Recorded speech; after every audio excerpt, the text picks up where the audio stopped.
Assalamualaikum warahmatullahi wabarakatuh. Gimana kabarnya hari ini anak-anak ustazah yang soleh, solehai, cakep dan yang cantik-cantik dan ganteng-ganteng ya anak-anak ustazah yang soleh.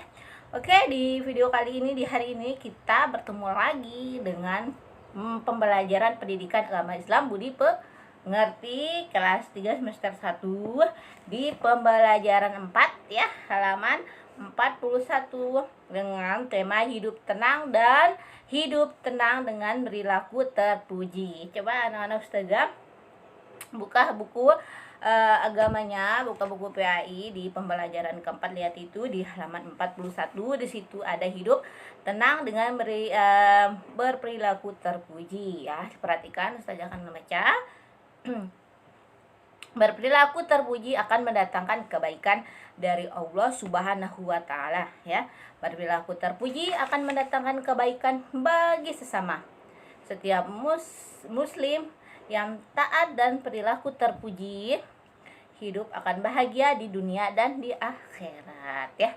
Nah, anak-anak sekalian, perilaku terpuji itu seperti apa? Nah, misalnya membantu teman, menolong teman, berbagi, memberikan sedekah kepada orang lain yang membutuhkan, tidak sombong, dan melaksanakan sholat 5 waktu, dan mengerjakan tugas dengan teman-teman secara damai, secara tidak mengejek dan tidak menjahilin teman ya. Nah, ustazah itulah perilaku yang terpuji seperti yang ustazah udah jelaskan. Bisa juga dengan bersikap sopan santun kepada orang tua, itu adalah termasuk sikap terpuji. Kalau kita melakukan sikap terpuji, maka kita akan bahagia di dunia di akhirat, disayang oleh orang tua, disayang oleh teman, dan juga disayangi oleh Allah Subhanahu wa taala. Nah, coba anak-anak lihat gambar 41 itu di bawah itu, ayo bekerja sama. Di gambar 4 itu adalah seorang anak yang melaksanakan sholat. Nah, entah melaksanakan sholat subuh, zuhur, asar, maghrib, dan isya. Apalagi sholat sunat dan sholat tahajud, itu adalah perbuatan terpuji, salah satu perbuatan terpuji.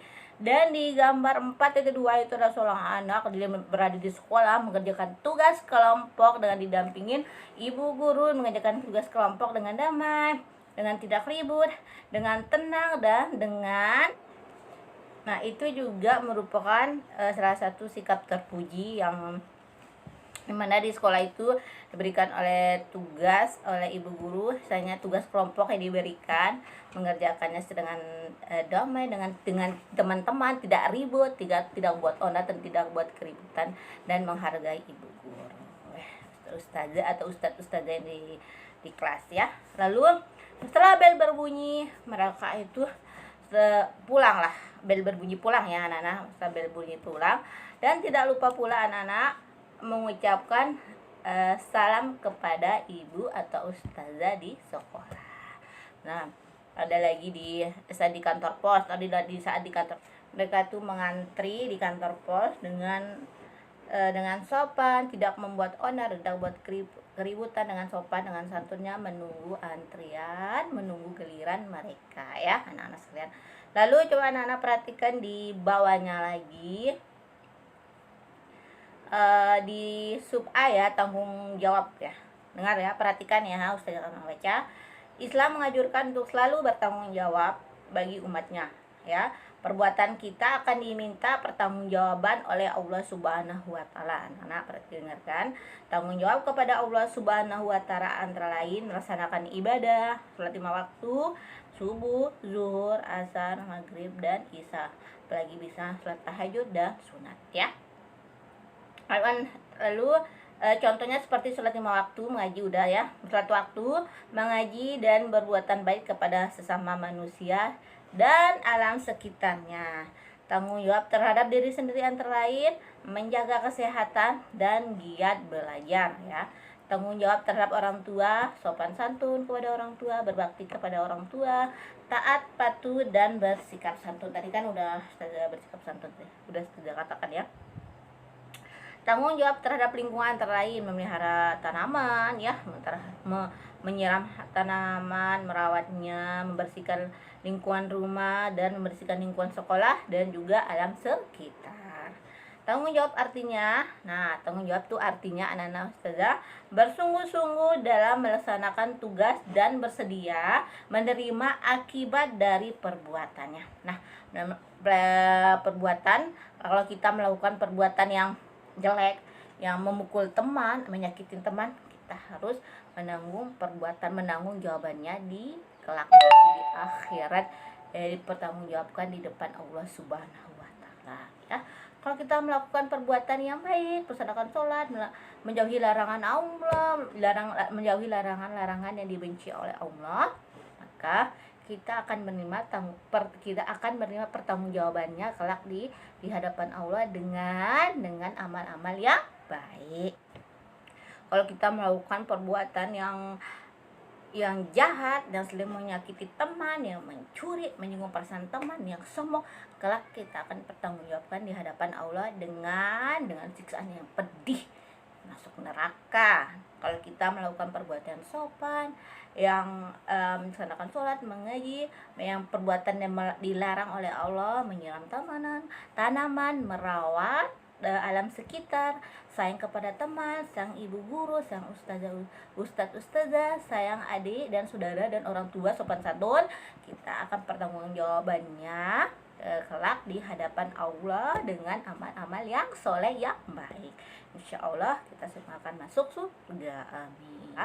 Lalu di halaman 43 perhatikan anak ustazah, di situ ada gambar. Ustazah akan jelaskan sedikit ya. Dibaratkan ustazah ini satu hari ustazah pergi pergi ke sekolah dengan cuaca yang mendung ya, padahal di situ masih pagi sekitar jam 7 lewat lah. Masih mendung tapi anginnya tuh super banget, kencang anginnya, kanan kencang.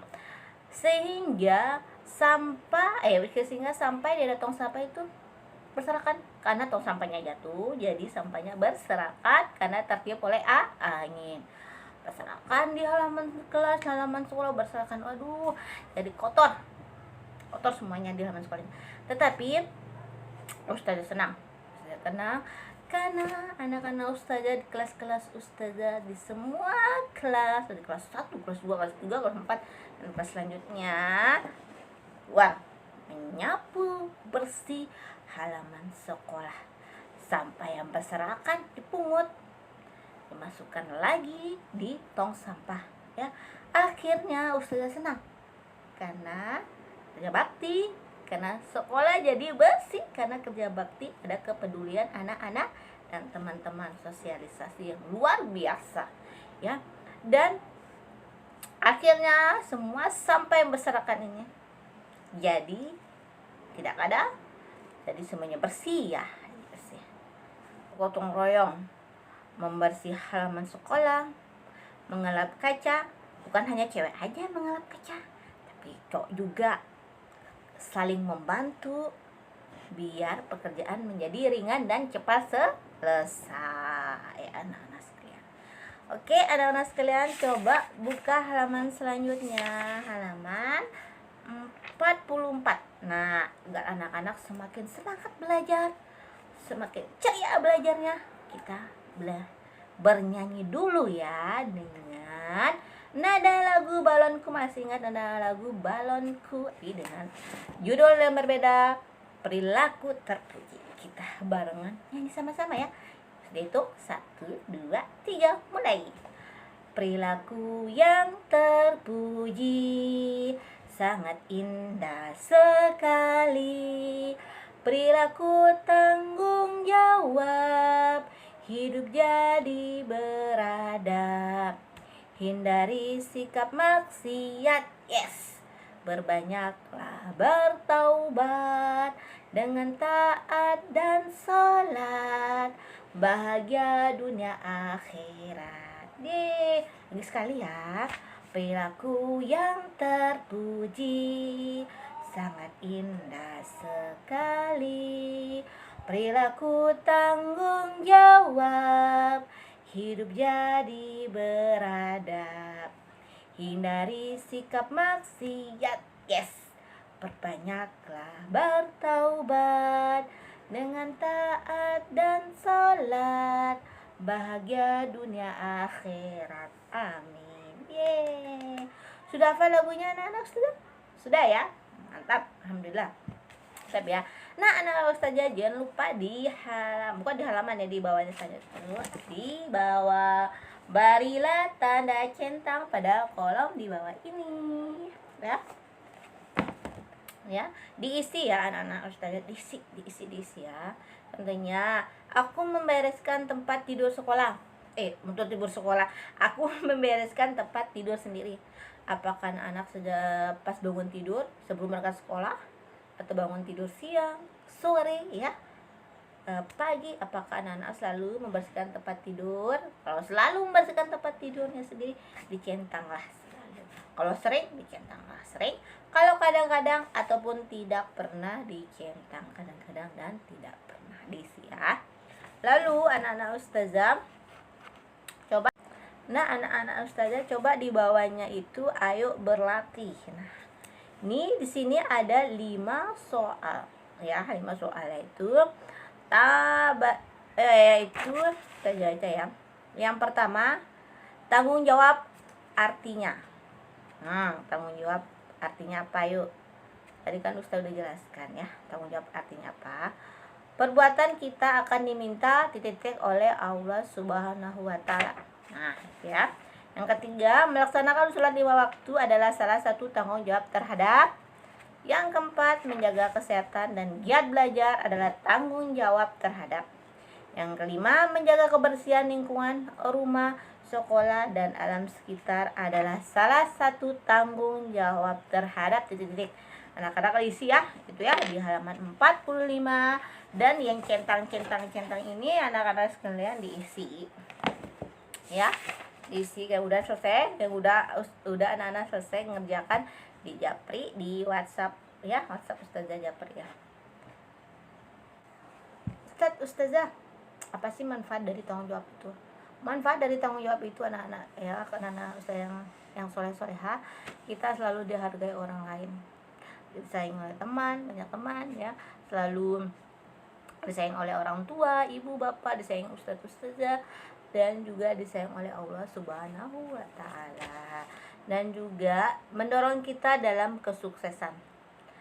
Dapat dipercaya, kita dapat dipercaya sama orang lain karena kita berkata jujur dan tidak berbohong dan jarang melakukan kesalahan. Itulah dari manfaat dari bertanggung jawab ya. Manfaat kita bertanggung jawab ya. Terus anak-anak coba buka halaman 47, di situ ada subbab B, tawaduk. Tawaduk berarti rendah hati atau tidak sombong dan tidak membanggakan diri ya. Allah memerintah hambanya untuk merendahkan hati, rendah hati kepada sesama ya, dengan cara mengucapkan kata-kata yang baik dan lemah lembut. Orang tawaduk selalu bersikap tenang, sederhana, dan sungguh-sungguh menjauhi perbuatan sombong, perbuatan baik orang. Perbuatan baik orang tawaduk tidak ingin diketahui orang lain ya. Orang tawaduk itu nggak mau perbuatan baiknya itu diketahui oleh orang lain. Cukup dia dan Allah aja yang tahu apa yang dia lakukan, amal-amal baik yang dia lakukan ya. Contoh orang tawaduk itu seperti apa? Contohnya, contoh tawaduk itu ya nak ya, contoh perbuatan tawaduk itu memberikan sesuatu kepada orang lain dengan ikhlas ya. Kita berikan dia dengan ikhlas, jangan dengan membanggakan diri, menyombongkan diri. Istilahnya si A memberikan sesuatu kepada si B, lalu dia membanggakan diri kepada teman-temannya. Aku memberikan hadiah si A, aku memberikan hadiah si B ya, aku kan banyak uang, banyak duit, makanya aku berikan dia. Jangan seperti itu artinya sombong. Tapi tawaduk itu rendah hati, memberi sesuatu dengan ikhlas dan tidak membicarakannya kepada orang lain. Cukup dia dan Allah yang tahu amal-amal baik yang dia kerjakan, yang ia lakukan.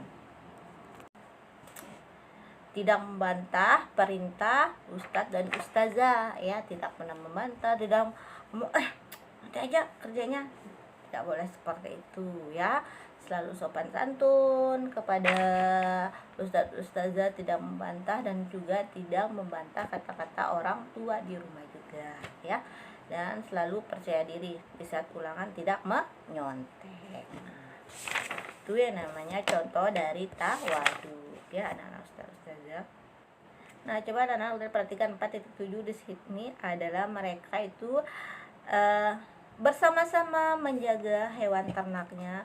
Tidak ada yang sombong, tidak ada yang iri. Hewanku ini, aku punya kuda, apa sih kamu punya sapi, aku punya sapi, apa sih kamu punya kuda ya, gini aku punya hewan ternak yang banyak. Tidak seperti itu, tetapi mereka itu rendah hati dan menjaga hewan ternaknya bersama-sama. Lalu di halaman, nah coba anak perhatikan di gambar 4.8 itu adalah padi. Dia tumbuh di tengah sawah dan ladang. Sebelum berbuah ia berdiri tegak. Setelah berbuah ia merunduk ke bawah. Begitu meninggi ia merendah. Anak-anak udah lihat padi yang belum berbuah, yang belum ada bijinya itu, dia tegap berdiri sampai dia berusaha mendapatkan bijinya, mengeluarkan buahnya ya, sehingga udah mendapatkan biji, mendapatkan buahnya, sehingga ia dapat dipanen. Nah, disitulah seperti ibaratnya kita ya anak-anak ustazah, begitu juga kita ya, begitu juga kita ya, ketika anak-anak ingin mendapat peringkat 1 di sekolah, di kelas ya, 1 di kelas, anak-anak juga sabar, tegap, sabar, giat belajar ya, dengan semangat pantang menyerah anak belajar untuk mendapat peringkat ke-1. Tapi setelah anak dapat peringkat ke-1, anak-anak tidak sombong, selalu rendah hati, tidak sombong, tidak membanggakan diri di depan temannya, tidak. Seperti inilah padi ya, dia selalu sabar menunggu ya, sehingga ia hasil berbuah ya, sehingga ia dapat dipanen oleh orang. Sama seperti kita yang lagi belajar untuk mendapat nilai yang lebih, nilai juara 1, untuk mendapat nilai yang tinggi, mendapat peringkat 1 di kelas ya. Setelah mendapat nilai peringkat 1 di sekolah, tidak sombong, selalu rendah hati. Seperti itulah ya anak-anak ustazah. Nah, anak-anak ustazah, coba buka halaman 50 ya. Ayo berlatih, sudah tugas lagi, diisi ya. Apa itu tawaduk? Itu ada 5 tugas ya. Yang pertama, apa tawaduk artinya apa? Yang kedua, orang yang titik-titik tidak sombong akan tidak sombong atas kelebihannya. Yang ketiga, Allah Subhanahu wa Ta'ala memerintahkan hambanya untuk titik-titik terhadap sesama. 4, orang tawaduk selalu sungguh-sungguh menjauhi perilaku titik-titik ya. Perilaku apa? Kalau orang tawaduk itu selalu sungguh-sungguh menjauhi perilaku yang apa? Yang baik, yang tidak sombong kah? Yang jahat kan? Ya. Yang kelima, jika orang tawaduk berbuat kebaikan, yang kelima ya, jika orang tawaduk berbuat kebaikan, tidak ingin titik-titik orang lain ya. Apa kita di halaman 52 ya, di halaman 52 di subbab C ya, di subbab C peduli ya, peduli. Allah Subhanahu wa Ta'ala akan selalu menolong hambanya selama hambanya itu menolong saudaranya. Allah Subhanahu wa Ta'ala akan memberikan kemudahan kepada orang yang memudahkan orang yang sedang kesulitan. Allah itu memberikan kemudahan kepada orang yang selalu membantu orang lain, membantu kesulitan orang lain ya. Terus Nabi Muhammad SAW mengajar kita agar peduli kepada sesama dan membantu kesulitan orang lain ya. Peduli berarti memperhatikan ya. Orang yang peduli selalu memperhatikan dan membutuhkan orang lain dalam kesulitan.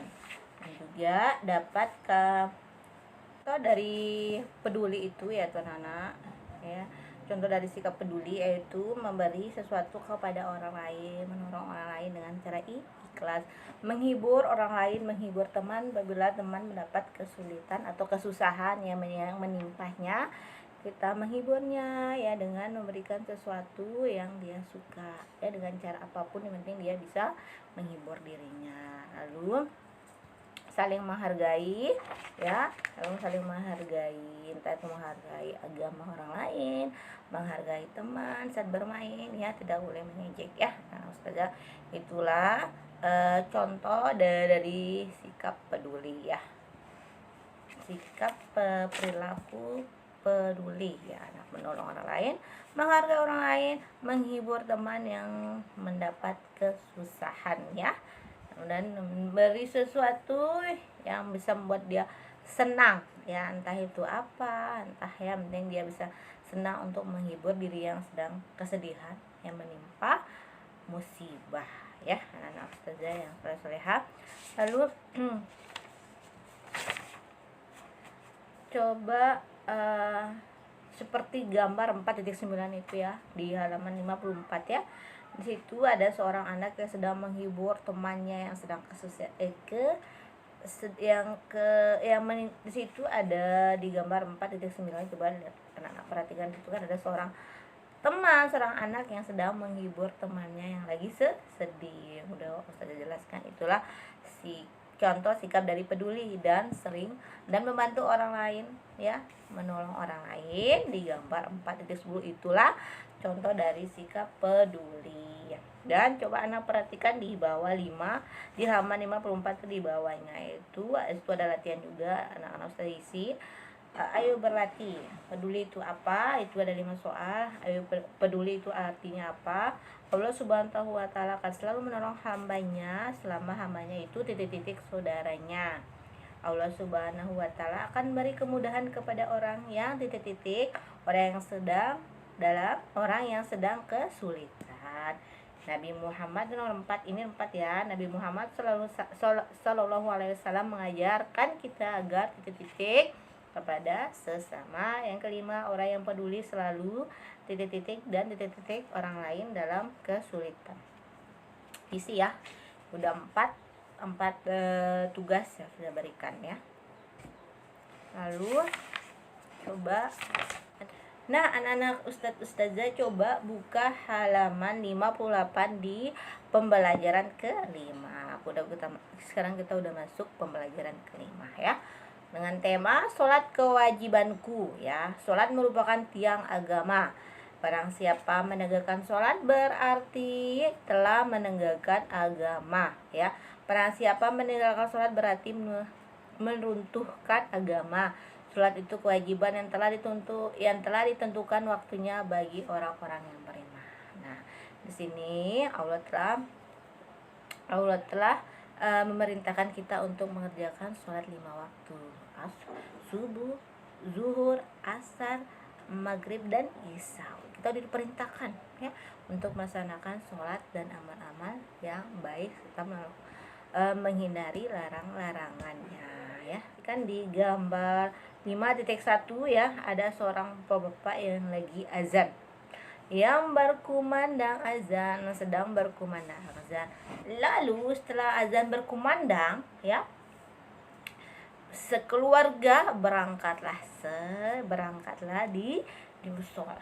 Setelah azan, mendengar azan berkumandang, sekeluarga berangkatlah ke musola, ayah, ibu, adik, dan kakak. Sampai ke musola, mereka sholat berjamaah. Setelah sholat, mereka juga ya melakukan zikir dan berdoa keselamatan dan berdoa kesehatan, juga berdoa lainnya kepada Allah ya. Coba perhatikan di sub A ya, inti ibadah sholat. Apa sih inti ibadah sholat? Perhatikan ya. Sholat artinya doa. Sholat artinya pula sebagai serangkaian ucapan dan gerakan tertentu yang diawali dengan takbiratul ihram dan diakhiri dengan salam. Sholat dilaksanakan untuk membuktikan pengabdian diri kita kepada Allah Subhanahu wa Ta'ala. Laksanakan sholat berarti menyembah Allah Subhanahu wa Ta'ala, berdoa memohon ampun, dan bersyukur kepada Allah. Sholat merupakan ibadah yang diperhitungkan pertama kali setelah hari kiamat tiba. Anak-anak, kita dengar ya, kita harus diutamakan untuk sholat karena nanti itu diperhitungkan pertama kalinya ya. kelak kita di akhirat nanti ketika anak-anak tidak sholat, anak-anak akan diperhitungkan kenapa anak-anak tidak sholat, kenapa tidak sholat selama di dunia, ya. Maka anak-anak harus sholat karena sudah diperintahkan oleh Allah, ya. Sholat mencegah perbuatan keji dan mungkar. Apakah kamu sudah terbiasa melaksanakan sholat 5 waktu? Nah, alhamdulillah ya, anak-anak sudah melaksanakan sholat 5 waktu. Alhamdulillah, sangat luar biasa ya. Dimanakah kamu melaksanakan sholat 5 waktu? Di mana? Ayo. Di masjid bisa, di musola bisa, di rumah bisa. Oh ya, bapak saya kerja di kantor, dia sholat di kantor. Sholat di kantor karena bapak saya kerja di kantor, dia sholat di kantor. Ustazah, boleh, nggak apa-apa, boleh sholat dimanapun, boleh, bisa beribadah sesuai dengan azan, sesuai dengan waktu yang azan berkumandang. Terus setelah udah azan berkumandang, udah waktunya untuk sholat, ya sholat dimana aja, dimanapun kita bisa sholat, ya, bisa sholat sesuai waktunya. Lalu anak-anak coba buka di halaman 61. Di situ ada lagu, ya, lagu sholat kewajibanku, tapi nada lagunya lagu kuku kuku ruyuk, kuku kuku ruyuk. Ada yang ingat nada lagunya? Kuku kuku ruyuk. Kita nyanyi bersama-sama ya. Ayo, udah siap? 1, 2, 3. Ayo kita sholat yang 5 waktu, biar tak terlambat, lakukan tepat waktu. Siapa yang sholat, itulah bukti taat. Siapa tak sholat, rugilah di akhirat. Ayo kita sholat kewajibanku, melakukan sholat pengabdian diriku, memohon ampunan dan selalu bertaubat. Pertama dihisab, yaitu tentang sholat. Yeay, alhamdulillah bisa hafal ya lagunya anak-anak ustazah. Alhamdulillah udah hafal ya, alhamdulillah anak ustazah. Alhamdulillah ya. Coba anak-anak ustazah di situ dibuka halaman 62 ya. 62 itu coba, tapi sebelum 62 coba anak-anak ustazah lihat, buka halaman di gambar 5.5 itu ada seseorang anak itu sedang melaksanakan ibadah, ya. Dan coba anak-anak perhatikan di bawahnya itu, ayo dikerjakan itu di gambar 5.5 itu. Di situ ada seorang anak sedang sholat, ya, sedang sholat takbiratul ihram, dan diakhiri dengan salam, habis salam lalu berdoa, berzikir, berdoa. Dengan selesai sholat lalu bangkit berdiri, ya, jangan bangkit berdiri mengerjakan sesuatu, jangan, tapi kita lanjutkan setelah sholat, setelah takbiratul ihram, setelah salam lalu berdoa, berzikir kepada Allah, ya. Dan mengertikan anak ustazah yang cantik, yang soleh-soleha, ya. Lalu sholat berbukti. Coba anak-anak ustazah isi, ya, berilah tanda centang pada kolom ya atau tidak di uraian, ya. Coba di ini, insya Allah aku bisa, di bawah insya Allah aku bisa, di halaman 62 anak-anak itu memberi centang, ya. Di situ ada 7 soal di dalam kolom, ya, di dalam kolom itu uraian, ya, diberi tanda centang. Contohnya, ya, ustazah baca, aku meyakini sholat merupakan tiang agama, ya. Apakah anak-anak meyakini bahwa sholat itu merupakan tiang agama? Apabila anak-anak meyakini bahwa sholat itu tiang agama, maka dicentanglah. Tapi anak-anak tidak yakin, maka dicentanglah. Lalu di bawahnya itu berlatih, di situ ada 5 soal, itu adalah tugas lagi, ya. Tugas itu kata sholat tuh artinya apa ya? Kata sholat tuh artinya apa? Kata sholat tuh ada, udah ustazah jelaskan tadi, udah ustazah baca ya. Lalu pengertian sholat itu apa? Sholat dilaksanakan untuk membuktikan titik kepada Allah. Melaksanakan sholat berarti memohon titik kepada Allah. Sholat merupakan ibadah yang pertama kepada Allah. Sholat merupakan ibadah yang pertama titik pada hari kiamat. Itu diisi ya anak-anak ustazah yang soleh. Nah, anak-anak ustazah coba buka di halaman 64 selanjutnya ya. Kalau kita udah melaksanakan ibadah, udah mengaji, udah sholat, gimana hati kita? Pasti tenang ya, tentram, bahagia, damai. Pokoknya hati kita senang, bahagia ya anak-anak ustazah. Lalu coba dilihat di halaman 64 ya, di subbab B ya, hikmah sholat ya. Sholat akan berikan hikmah yang bermanfaat jika dilaksanakan dengan sempurna, khusyuk ya. Kita melaksanakan sholat dengan sempurna, dengan khusyuk ya, tidak cepat-cepat ya, dengan memenuhi syarat rukun, khusyuk dan ikhlas karena Allah Subhanahu wa taala. Hikmah sholat diantara seperti berikut. Maka kita mendapat hikmah ketika kita khusyuk dalam sholat ya. Yang pertama itu selalu mengingat Allah. Yang kedua, disiplin waktu. Yang ketiga, hidup tertib dan teratur. Yang keempat, hidup bersih. Yang kelima, hidup tertib dan teratur. Yang keenam, sikap rendah hati. Yang ketujuh, hidup damai dan penyabar dan hidup. Yang ketujuh, saya ulang. Yang ketujuh, hidup damai dan menyebarkan keselamatan. Yang kedelapan, hati menjadi tenang dan tentram. Yang sembilan, membina kebersamaan, persatuan dan persaudaraan. Yang 10, memelihara diri dari perbuatan dosa. Itulah hikmah dari kita sholat dengan khusyuk dan memenuhi syarat rukun ya, dengan hati yang ikhlas kepada Allah. Percuma kita melaksanakan sholat dengan tidak khusyuk ya, tidak khusyuk dengan tidak memenuhi syariat Islam, dengan membaca sholat secara cepat-cepat, percuma ya, nanti kita tidak mendapat hikmah ya dari Allah Subhanahu wa taala ya.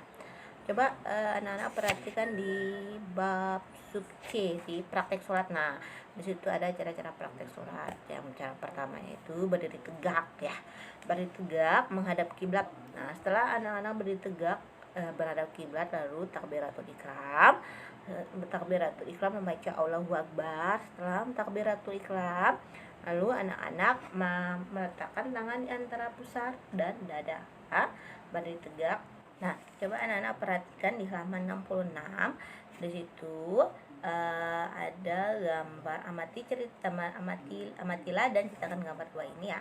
Di situ saya akan baca ya. Alhamdulillah sudah azan, waktunya sholat. Nah, di sini adalah ketika seorang anak-anak itu sedang bermain, entah ada bermain bersama teman-temannya atau bermain banyak teman berkumpulan bermain ya, bermain kelereng atau bekerja kelompok atau gimana, bermain apa aja ya di halaman rumah ya, di rumah teman. Ketika azan berkumandang, salah satu teman ini menunggu temannya, mengajak temannya untuk melaksanakan sholat di masjid ataupun di musola karena azan berkumandang. Ayo kita sholat karena azan sudah berkumandang. Maka pergilah mereka ke masjid untuk melaksanakan sholat. Setelah sholat, mereka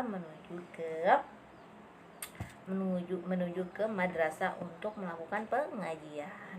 Ayo kita mengaji di madrasah. Akhirnya mereka pergilah mengaji ke madrasah ya, anak sekalian. Lalu coba anak-anak sekalian centang juga ya, centang ini ya, di halaman 67 itu dicentang-centang ya. Aku berusaha melakukan sholat tepat waktu. Apakah selalu, apakah sering, apakah kadang-kadang atau tidak pernah, itu dicentang ya anak-anak ustazah yang soleh-soleha, dicentang. Lalu coba anak-anak ustazah buka halaman berikutnya.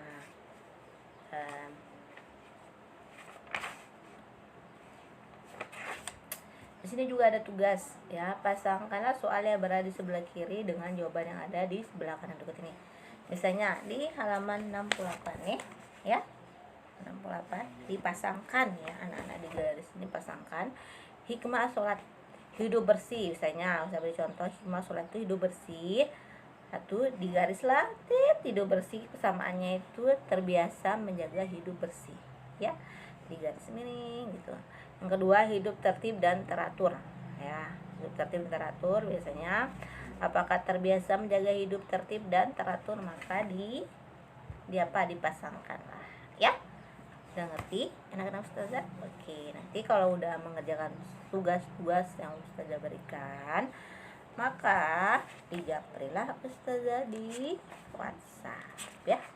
Terus itu ada berapa tugas ya anak-anak ustazah? Itu ada, kalau nggak salah itu ada ya, terus lihat ya. Tugas yang pertama itu kalau nggak salah centang ya.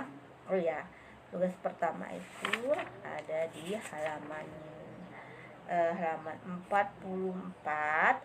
urean ya. 44, berilah tanda centang pada kolom yang tepat. Di halaman 50 juga ada tugas tawaduk ya. Tawaduk itu artinya apa ya? Berarti tawaduk artinya apa?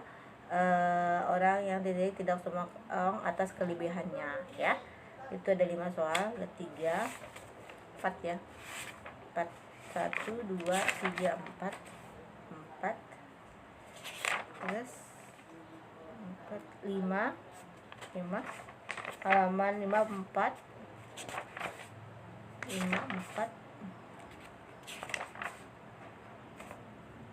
6 7 ya, 7 8 ada 7 soal ya. Nah, jadi ada berapa ya? Ada di sini di buku PA ini ada 8 tugas ya yang harus anak-anak kerjakan di rumah ya. Kalau udah selesai, anak-anak ustazah di japri ustazah, dikirim ke WhatsApp biar ustazah taruh nilainya ya. Itu akan nanti menjadi nilai rapot ya, sampai yang udah mengerjakannya. Oke, anak-anak ustazah yang soleh-soleha, jangan lupa belajar dan bersyukur, dan juga jangan lupa melaksanakan sholat 5 waktu perintah Allah dan menjauhi larangannya. Oke, sekian dulu pembelajaran kita kali ini. Minggu depan juga kita akan bertemu dengan tema selanjutnya. Assalamualaikum warahmatullahi wabarakatuh.